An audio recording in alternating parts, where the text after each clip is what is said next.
Hello and welcome to another episode of In the Mix with John Galloway, presented by CrossBones MMA Radio. I'll be your host, John Galloway, and today, as we look at the world of combat sports, I'll be joined by my guest, Holly Lawson. Holly, John Galloway, CrossBones MMA, how's it going today? Well, thank you. How are you doing? I'm doing great, thanks for asking. So, Holly, we got some exciting things coming up. We got a fight coming up for you in Bellator. And let me just set the stage for those that might not realize what that means. Up until recently, when Bjorn Rebney was running the company, he really had no interest in presenting female weight divisions.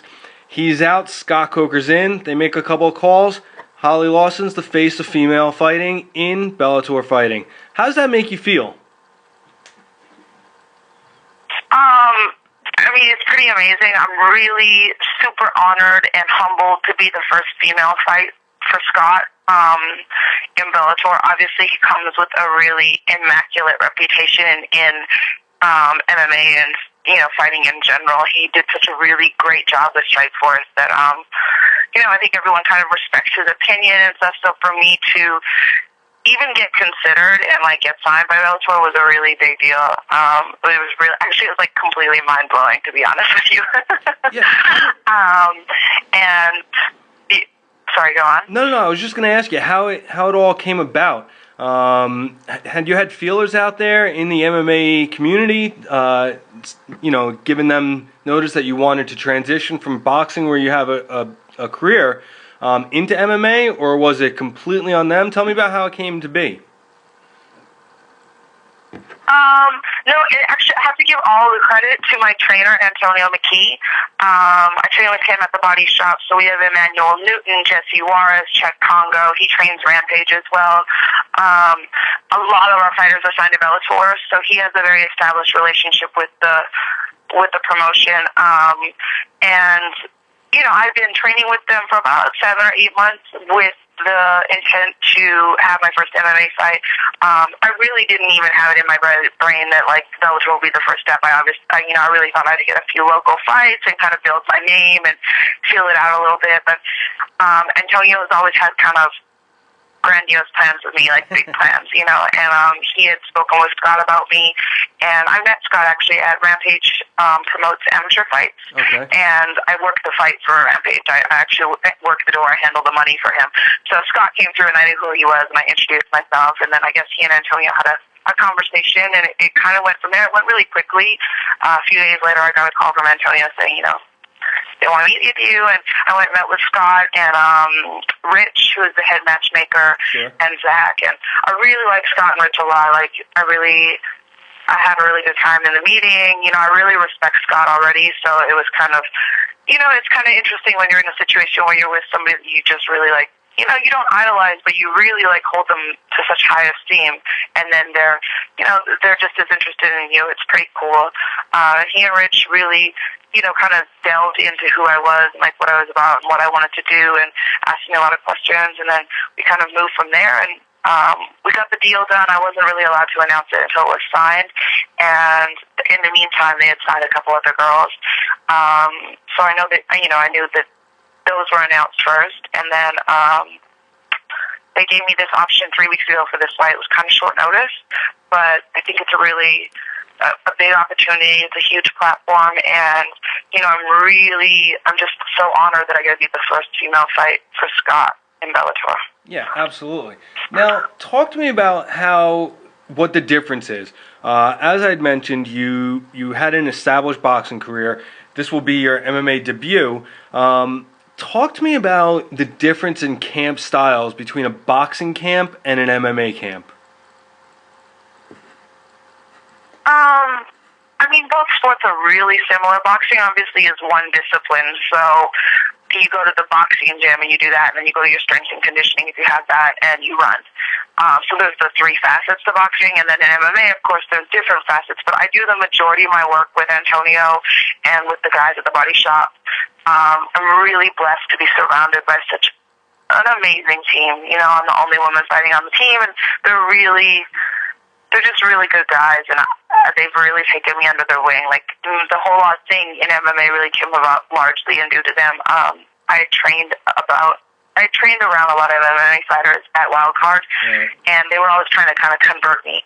Tyron Woodley is a really close friend of mine, Eve Edwards. So I kind of Tarek Azim, and for years they've been like, you should really do this, you'd be so good at it. And I kind of like poo-pooed it out. I was like, I'm cool, I'm fine.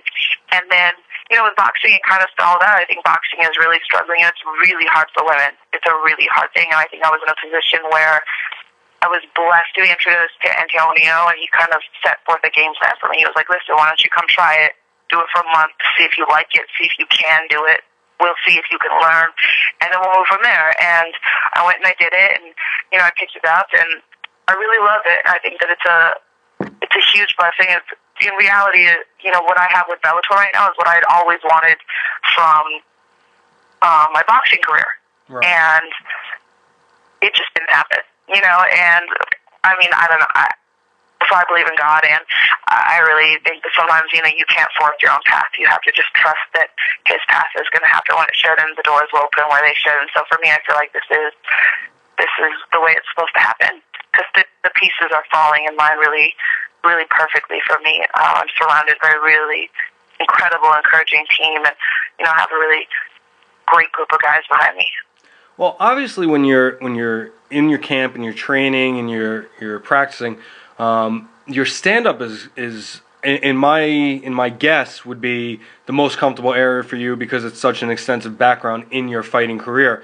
But what parts other than the striking have really picked up where you're like, you know what, I love this aspect of it?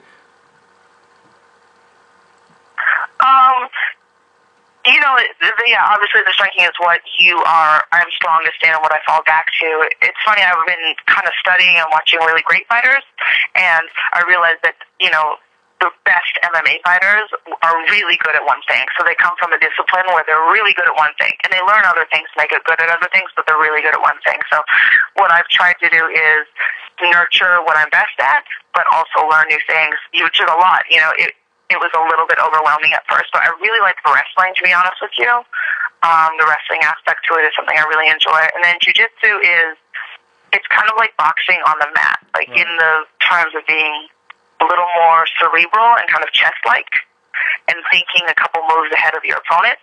And I appreciate that, the kind of nerd in me likes that aspect of the jiu-jitsu. Well, let's talk about your opponent coming up, Josette Cotton. Have you had any chance to watch any tape of her, any film, any of her fights? I have. And what about her fighting style, her fight game?